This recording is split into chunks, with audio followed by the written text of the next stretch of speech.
po, ako po si Amy Catalia na lubos na nagpapasalamat sa bumubuo ng IBFC Mobile School. Thank you so much, Sir Edward and Sir Celso. Ganun din po sa mga trainers namin. Sobrang dami po talaga naming natutunan and for sure magagamit po namin ito para mapaunlad ang aming kabuhayan.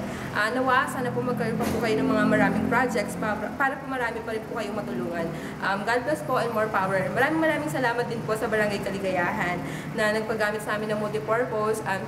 Doon din po sa inyong kapitan at sa mga kagawad. Thank you so much po. God bless, more power po sa inyong lahat. Thank you po. At kahit pa paano natuto po kami dito sa inyong program. Salamat po kasi binigyan nyo kami ng chance na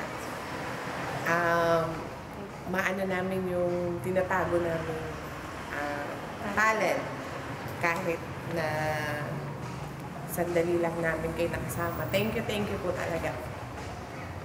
Maraming salamat sa pagkakataon na nagkaroon po kayo ng programa na tulad ng ganito na konting natutunan po kami kahit papaano at nagkaroon din po ako ng chance na ma-meet po yung mga kaklase ko tapos nagkakaroon din po ako ng kaibigan.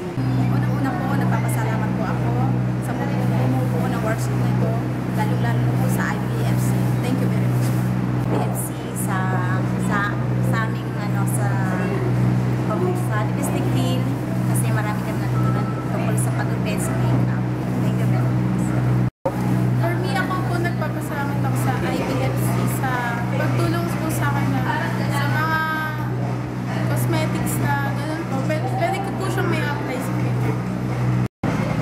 Nagpapasalamat po ako dito sa IBFC dahil po nagkaroon sila ng programa para sa mga kabataan na katulad.